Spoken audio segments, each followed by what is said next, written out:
Episode 5 opens with a tense moment as Goon catches Ju-Yeon trying to avoid him by hiding her face.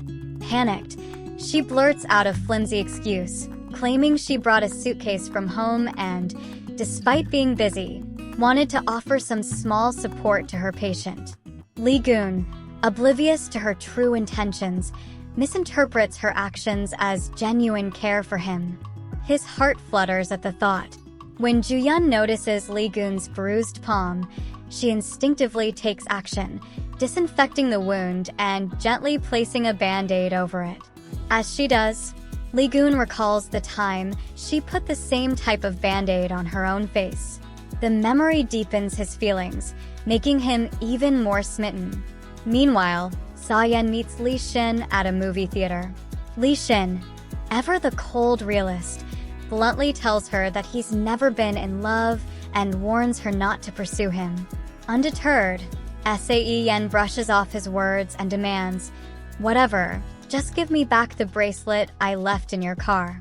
Her no-nonsense attitude catches Lee Shin off guard, leaving him nervous and slightly intimidated. Elsewhere, Goon asks a friend to track down the contact information of a potential investor for his agency. But when he spots Dr. Oh with his girlfriend, jealousy flares within him. Frustrated, he impulsively picks up a yellow tulip for Ju-Yeon, unaware that it symbolizes unrequited love. Later, as fate would have it, he encounters Ju-Yeon in the elevator, ready to present the flower. But in a cruel twist, the tulip slips from his grasp unnoticed, leaving his heartfelt gesture unfulfilled. Goon grows restless and wants to leave the hospital, but Ju-Yeon refuses to let him go without a fight. She boldly disagrees with her professor, insisting that Goon needs a guardian, and without hesitation, decides to take on the role herself.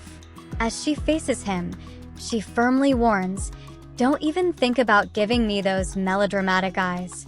I have hands, and your old-fashioned flirting won't work on me."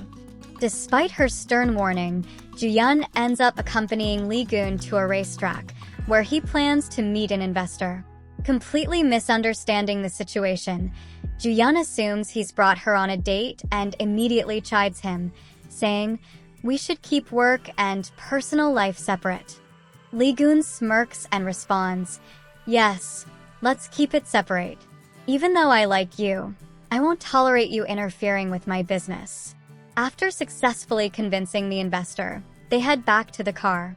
This time, Goon surprises Ju-Yeon by pulling the seatbelt across her.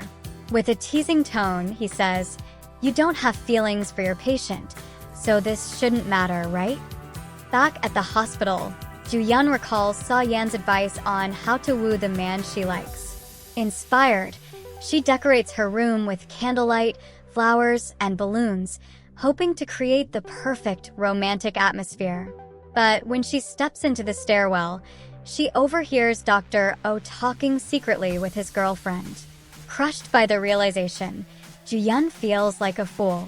In a fit of despair, she grabs a fire extinguisher and blows out all the candles, making a huge mess. Just then, Goon enters the room and bluntly tells her, "Stop being pathetic and go confront him right now." Ju-Yeon, heartbroken, replies, "It's not Dr. O's fault. I was the fool for misunderstanding." Goon gazes at her, his expression softening. "If I stop being clingy," he asks, "will you stop pretending to be so tough?"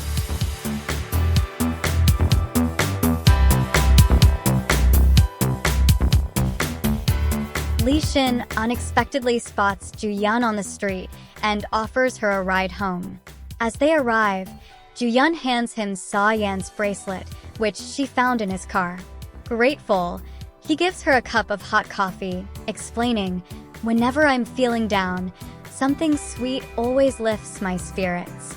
As they share the moment, Lee Shin finds himself captivated by Ju-Yeon's face, unable to look away. Her presence lingers in his mind, and that night, sleep escapes him as thoughts of Ju-Yeon swirl around his head. Meanwhile, Ju-Yeon has a sudden realization while playfully tugging on her nephew's ear. The playful gesture reminds her of Lee Goon and helps her understand why he acted so overprotectively.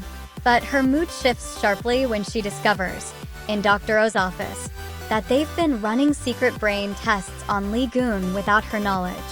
Furious, she snaps at Dr. Oh, her anger boiling over.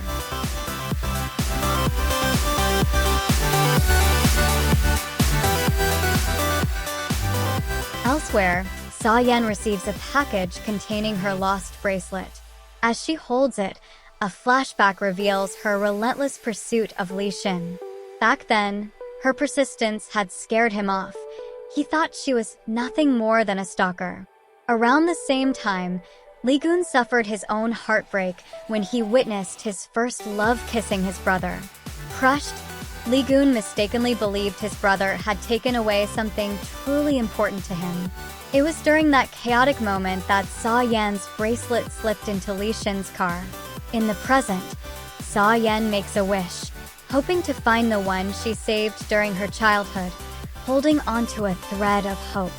Later, Lee Goon is stunned when Ju-Yeon shows up at his house, drenched from the rain. She's shivering but defiant, demanding, "Where's the towel? I'm soaked." Without missing a beat, she adds, "So, where's my room? I'm here as the team doctor, after all." Lee Goon, taken aback by her sudden arrival, can't help but feel a mixture of surprise and amusement.